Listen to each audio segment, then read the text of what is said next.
I want you to want, what I want you to feel. But it's like no matter what I do, I can't convince you to just believe this is real. So let go, watching you turn your back like you always do. Face away and pretend that I'm not, but I'll be here cause you're all that I got. I can't feel the way I did before. Don't turn your back on me. I won't be ignored. Time won't take this damage anymore. Don't turn your back on me. I won't be ignored. I'm a little bit insecure, a little unconfident, cause you don't understand to do what I can, but sometimes I don't make sense. I am what you never want to say, but I've never had a doubt. It's like no matter what I do, I can't convince you for once just to hear me out. So let go, watching you turn your back like you always do. Face away and pretend that I'm not, but I'll be here cause you're all that I got. It's showtime.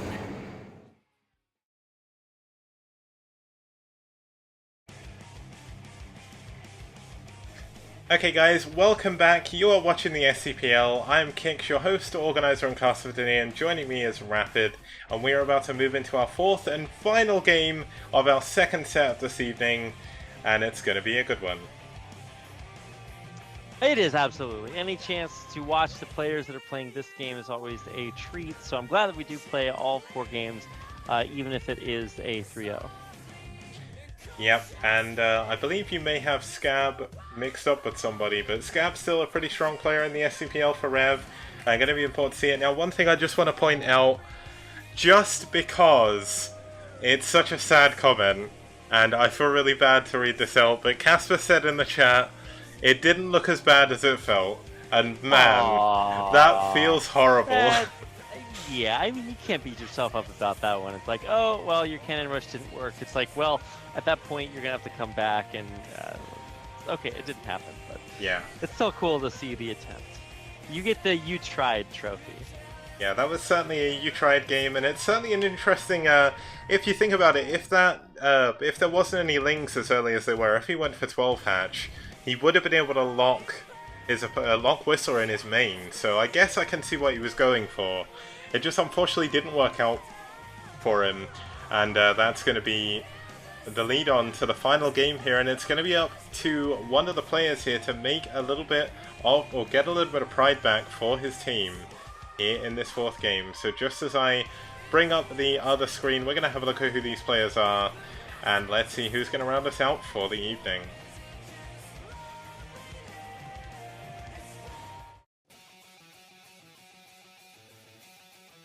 Just quickly, I've set the wrong map, so just going to fix that. There we go. Let's move on over to the overlay, and let's have a look at who our players are going to be. Okay, so starting us off, on the left-hand side of your screen is a player that a lot of people watching this, if you follow the Brood War scene at all at the moment, will know a lot about. It's going to be iRk's Dewalt. Now, one thing I'd just like to point out is this is not his full stats. He did play for SK Alpha before they disbanded, and I think he won 7 games and lost 1. But for iRk, he did win 2, lose 2, so he did do a pretty good job either way. And he lost his first game in this series, well, in this round. So he's going to be looking to get his name back on that scoreboard, get himself back into the top rankings like he was last time.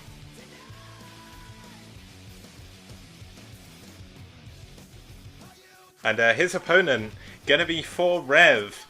He did play 1 game last season. One of ReV's other players that's in the roster does a really good job for his team, turns up for a lot of tournaments, and just enjoys playing the game. That's very similar to a lot of Clan ReV. Like, going back all the way to the start of round 1, which was nearly 11 weeks ago now, we did have an interview with all of the captains, and one of the things Incomplete did say is Clan ReV is like a family, so they have a lot of players, some not as good as the other ones, but they still all enjoy playing the game equally, and they still all practice with each other. And it's really good to have him here. Let's see how he's going to do here. He didn't play in round... Well, he did play in round 1, lost his game. Lost his first game in round 2. And he is going to have a tough opponent here in Dewalt, but he is going to do his very best. And we are too, Kix. We are. That's all we can do. But they are going to be moving on to the arena here of Triathlon. Now, just for a quick roundup, it is a 3-player map. There is cloaked eggs all over the map, hidden by arbiters, and this map was used first and only in the PD Pop MSL 2009. So kind of a crazy map, crazy games. And let's see if to round us off, we're going to have a game as crazy as the ones we have already seen today. Let's move on to the game.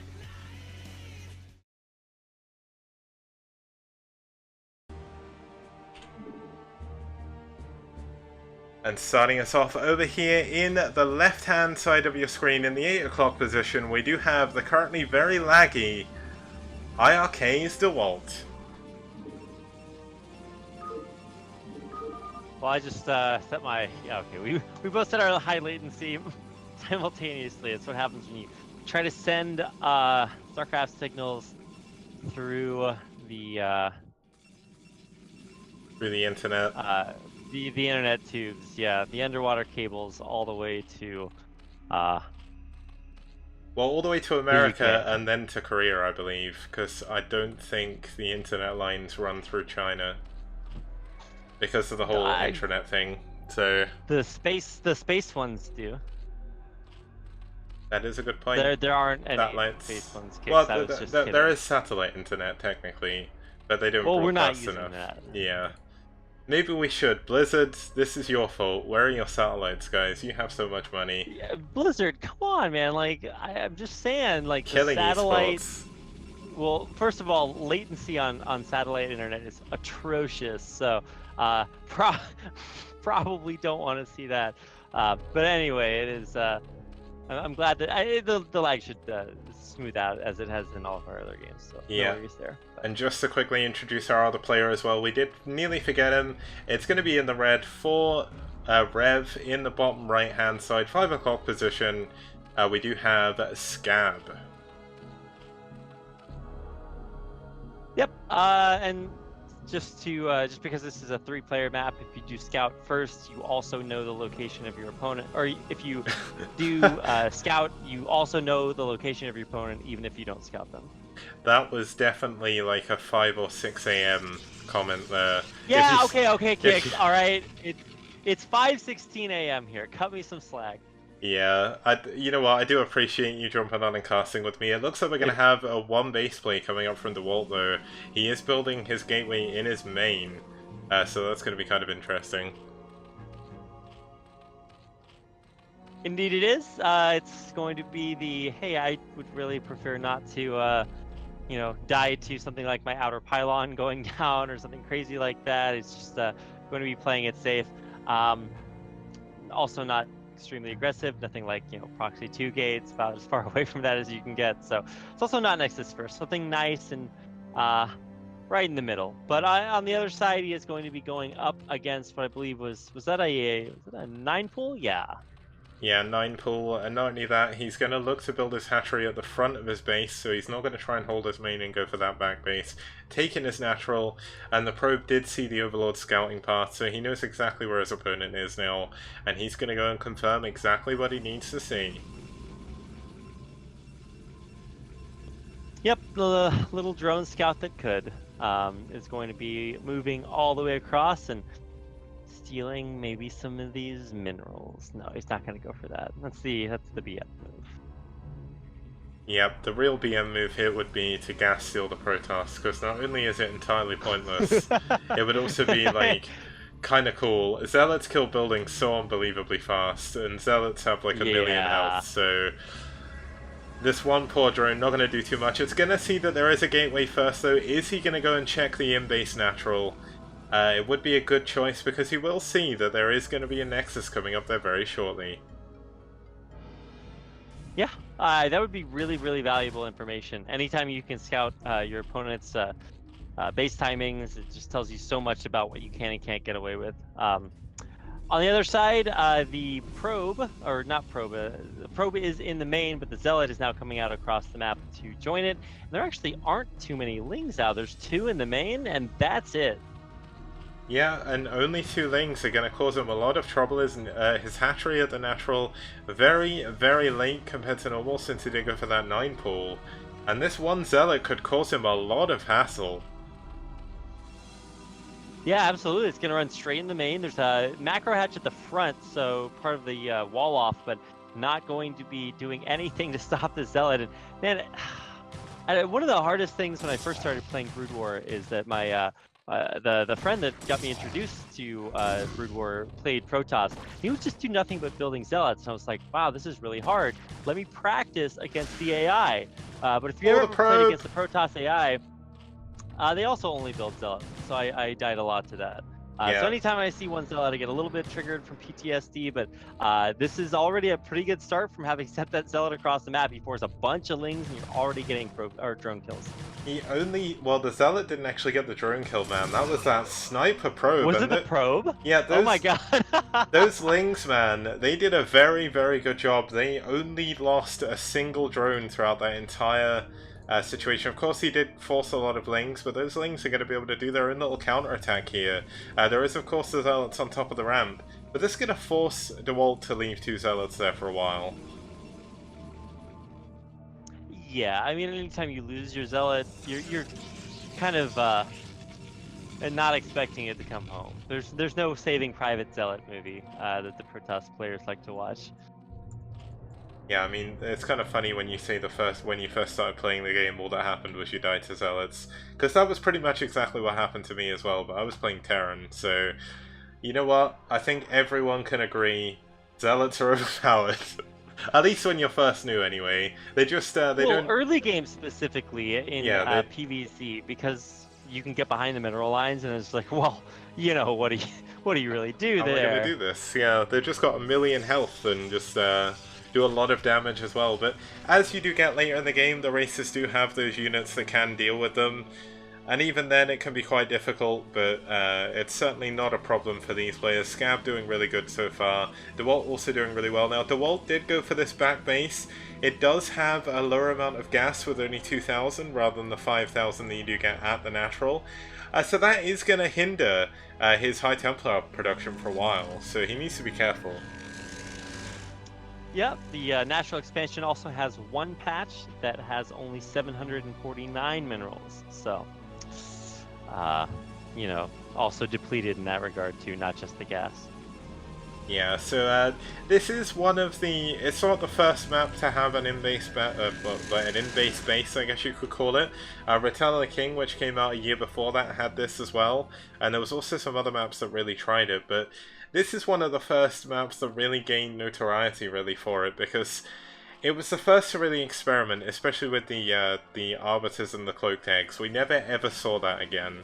And now, I don't know whether or not because Mind Control was insane when you could get an Arbiter for free, well, practically for free after the back of a DT opening, but I guess the main problem with it is the fact that we didn't see many more MSLs after this, and MSL, when you look back at Brood War, they made the insane maps. Like, people always people credit OGN for making some ridiculous maps, and for sure they did, but NBC Game, man, they made the most ridiculous maps, and you know what? It's very good that they existed.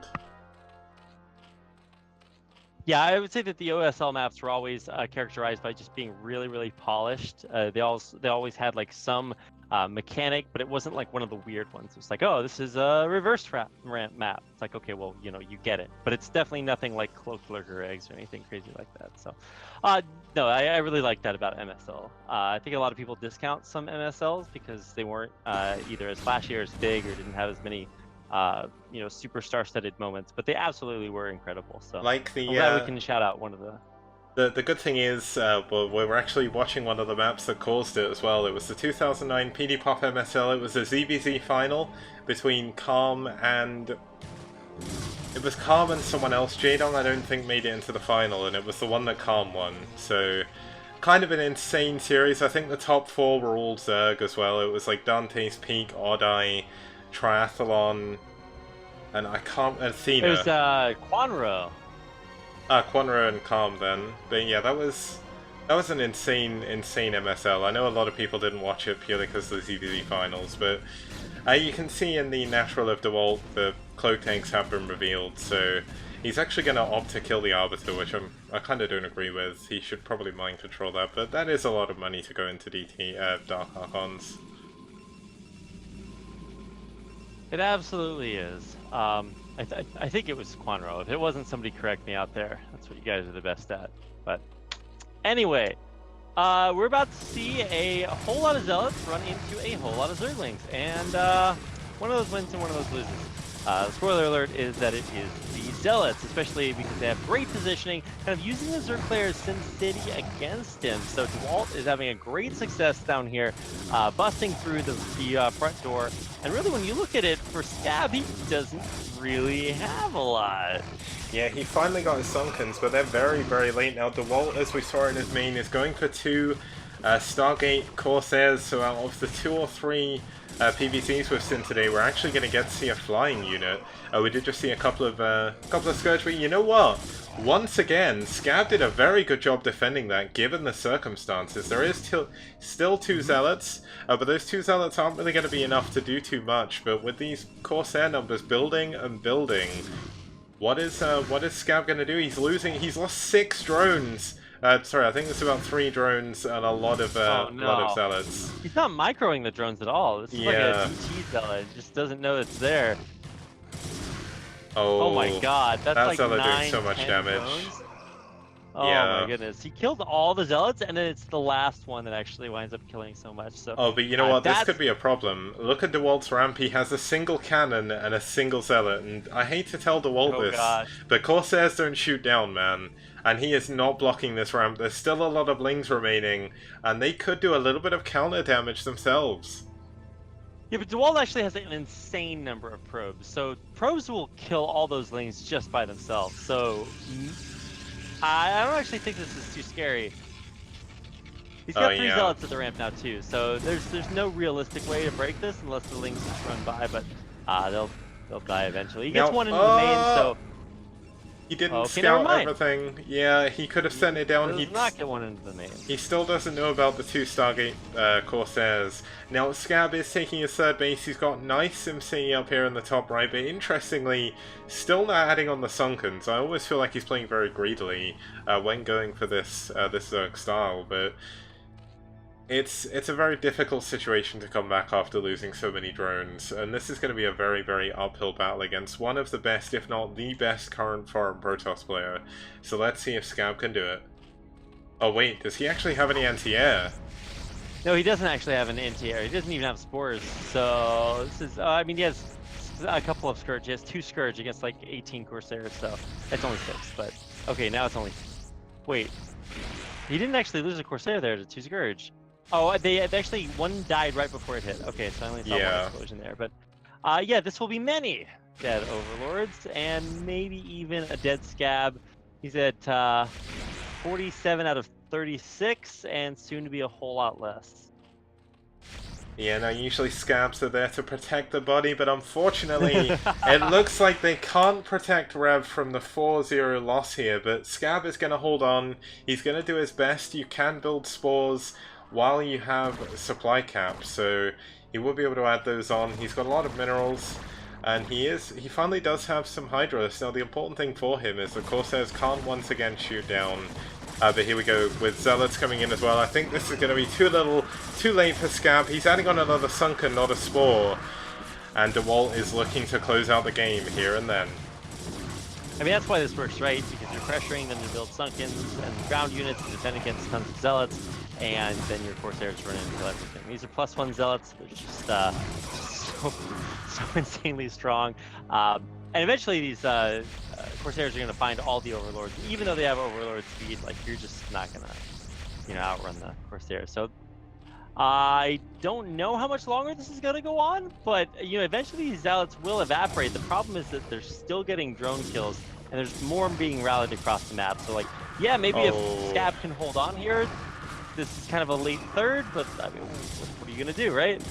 Yeah. Is he going to get this fired here?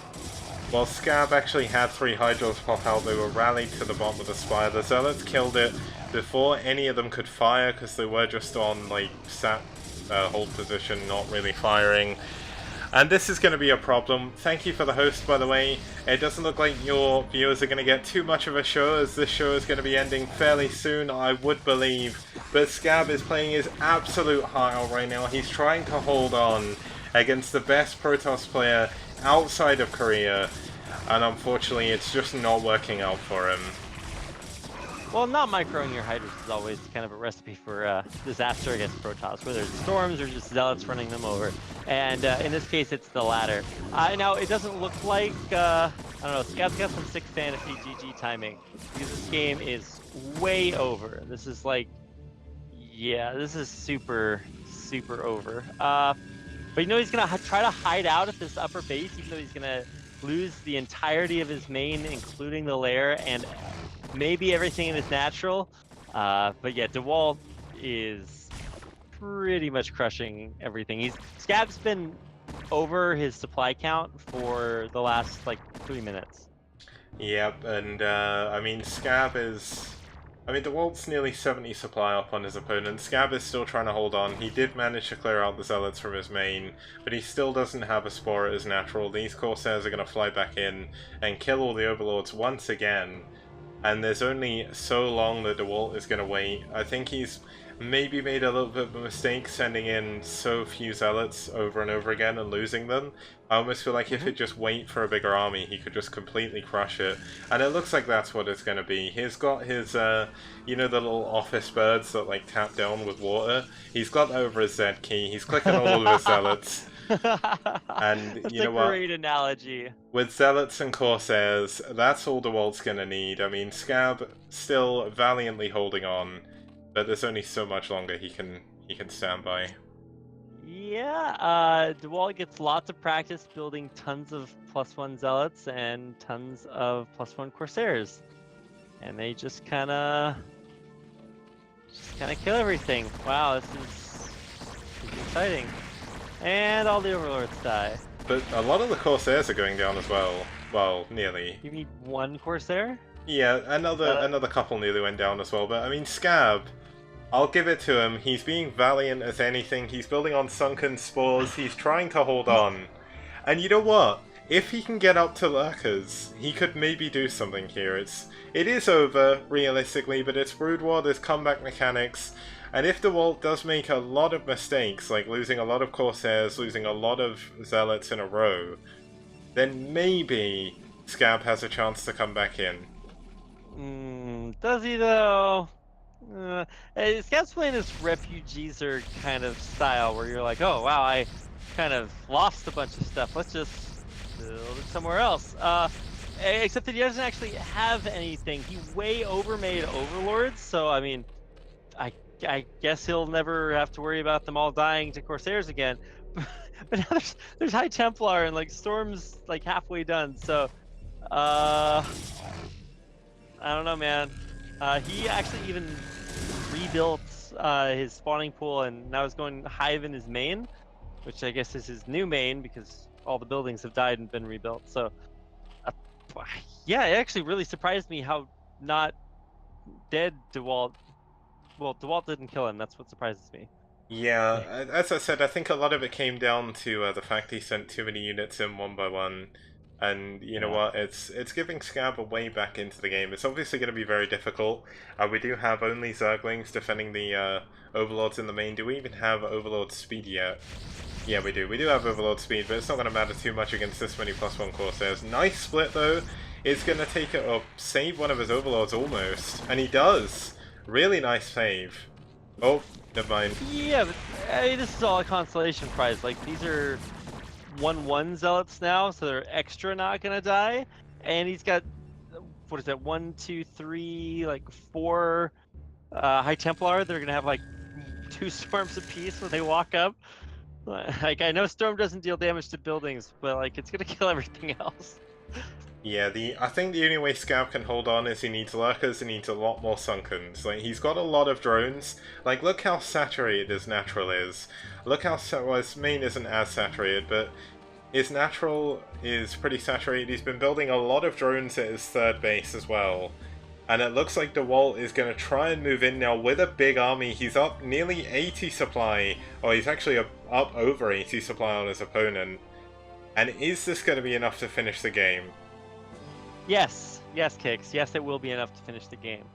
I'm going to spoil everybody out there and say that yes, the player that is down 80 supply and not Protoss is at a disadvantage.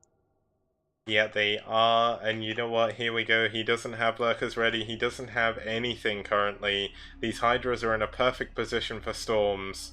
But the High Templar are obviously a little bit further back. But here we go. The push from Dewalt coming in. Let's see how well Skabb can hold this. He's held before. Can he hold again? I don't think he can.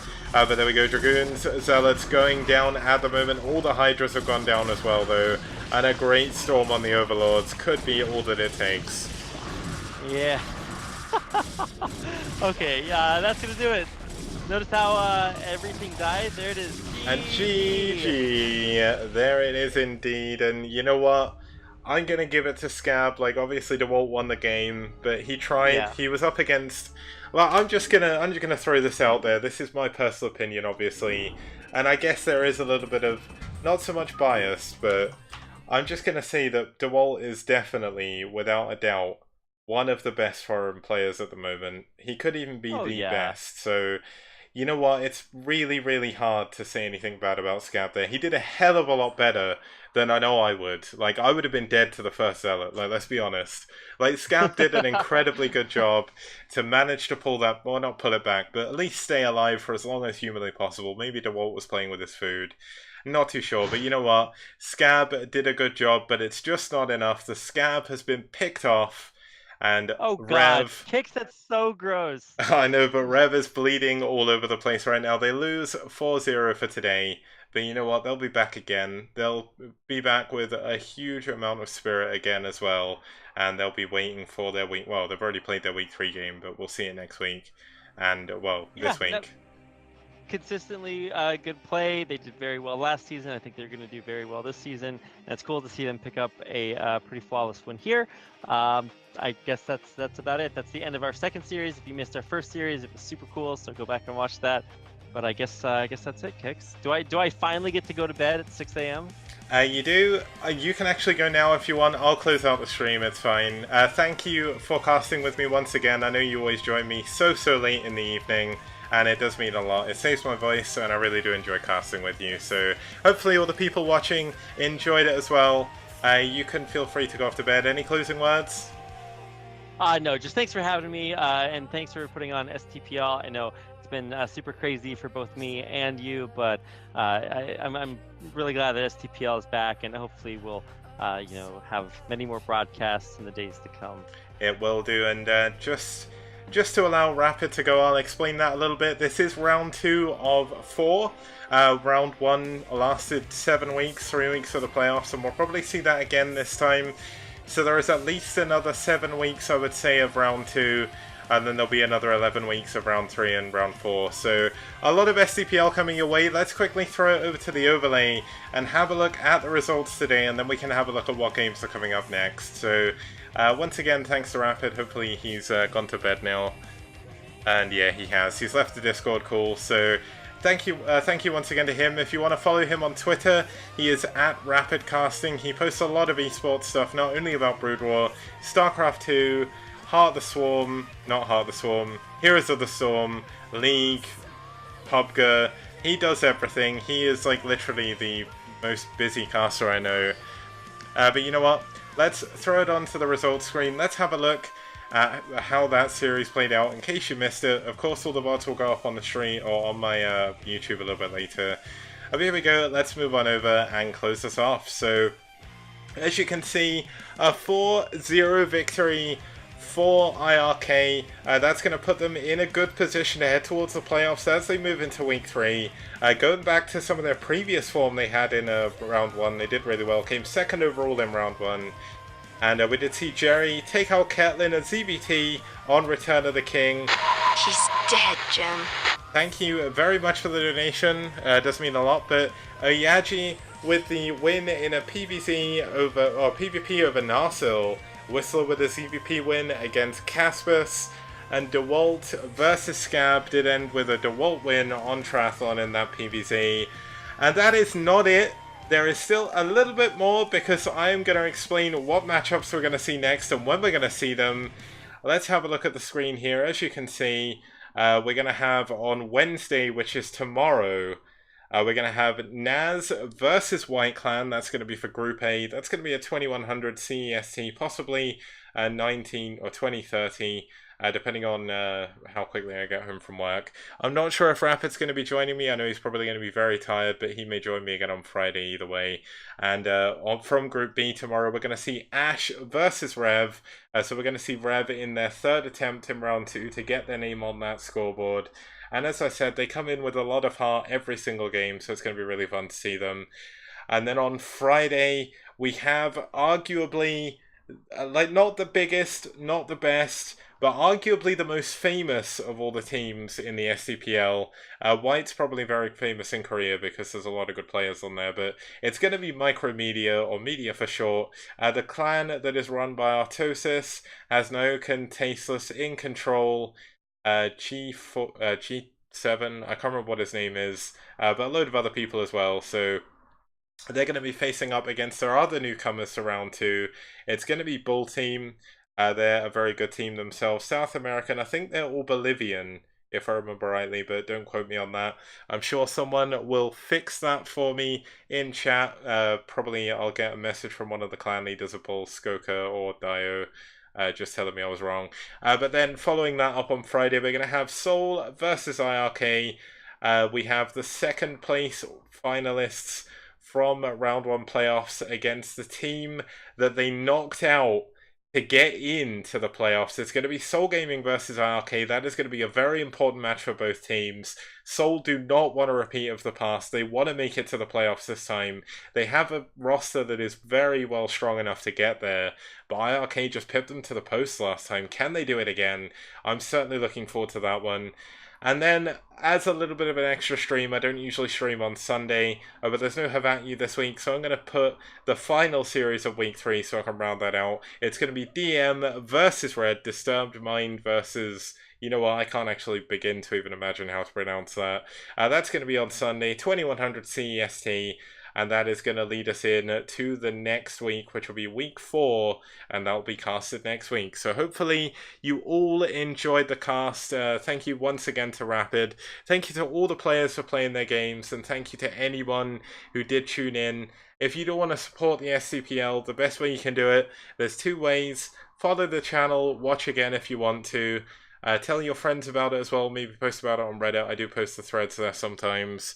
And do feel free, if you do feel inclined, to hit that subscribe button, and I would be very grateful for that. But either way, enough shilling from me. That's enough for the STPL today. I will see you guys next time. And of course, a huge thank you to all the donators. Currently, the prize pool for the STPL actually sits at, I believe it's $1,100. Yeah, so it's actually $1,106.40 now. So huge thank you to everyone who's donated, not only via the codes, but also through their own money. Especially Caspas, he's donated $700 plus 2 codes. So a huge, huge thank you to him. And yeah, once again, thank you very much. I will see you guys, I'm just going to go back to the camera for a second, see you guys tomorrow for more STPL action. Have a good evening, have a good morning, have a good night, have a good afternoon wherever you are, and I will see you guys tomorrow, same time, same place. Whether it's on my own or with Rapid, I'm going to look forward to it either way. So have a good night all, and see you guys tomorrow. Ciao.